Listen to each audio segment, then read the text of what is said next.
अहम मुद्दों पर जिंदाबाद जिंदाबाद अखिलेश यादव शानदार पाल जिंदाबाद जिंदाबाद अखिलेश यादव शानदार पाल लोग अखिलेश यादव जी को क्या हो गया है, उन्होंने पीडीए बना दिया। ये कौन सा पीडीए है, ये पीडीए क्या करता है?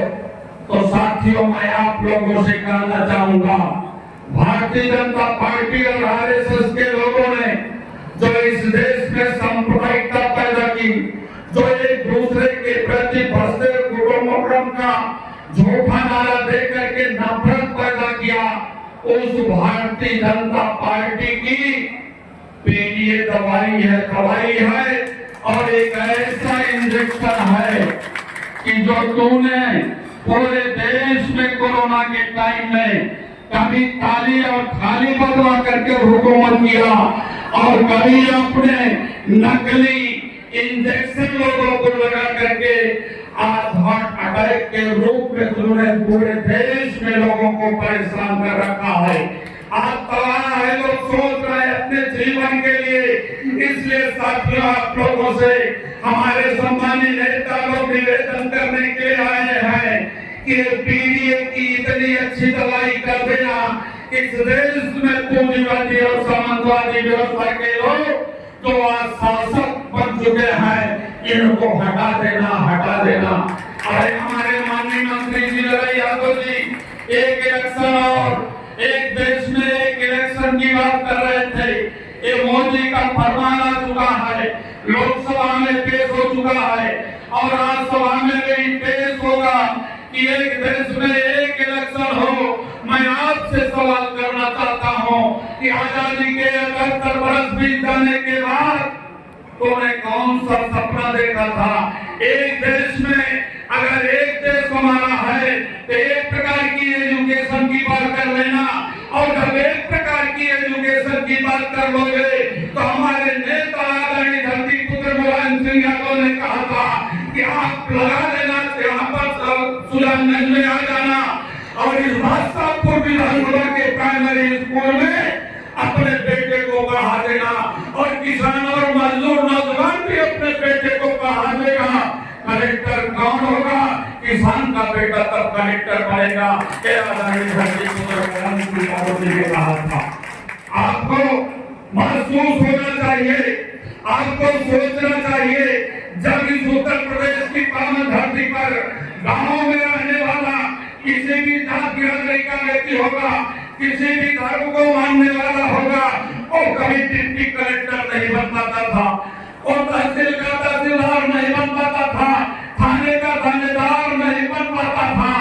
क्यों नहीं बन पाता था? इसलिए नहीं बनता था कि पूंजीपति के लोग और सामंतवादी व्यवस्था के लोग अपने बेटे और बेटियों को इंग्लिश मीडियम के स्कूल में पढ़ा देते थे। आज भी गांव की दहलीज में जितने भी प्राइमरी स्कूल, मिडिल स्कूल और माध्यमिक विद्यालय हैं, हिंदी मीडियम के हैं। नेताजी मुख्यमंत्री बने, उन्हें ख्याल था उन झुग्गी झोपड़ी वाले लोगों के लिए और उन गांव में रहने वाले लोगों के लिए जिनके पास मारिया और छप्पर हुआ करती थी, उनके बेटे और बेटी डिप्टी कलेक्टर और तहसीलदार नहीं बन पाते थे।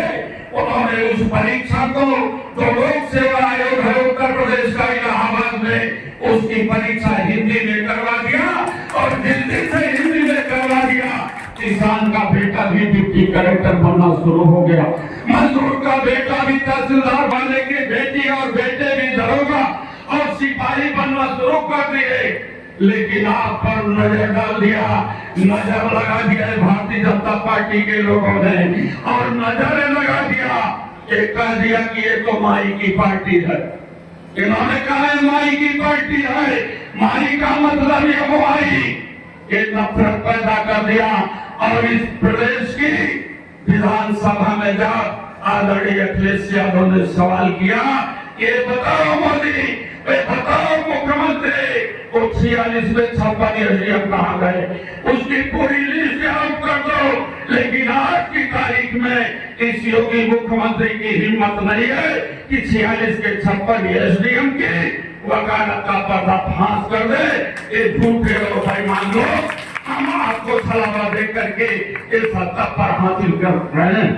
मैं इसी प्रकार से इन लोगों ने नफरत पैदा किया सिपाही की भर्ती में।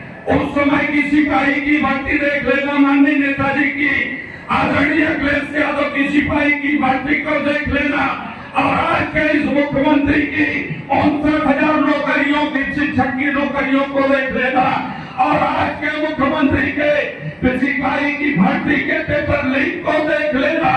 मैंने कहा कि मेरी सरकार में कभी भी सिपाही की परीक्षा का पेपर लीक नहीं हुआ, कभी भी सिपाही का पेपर भी लीक नहीं हुआ है।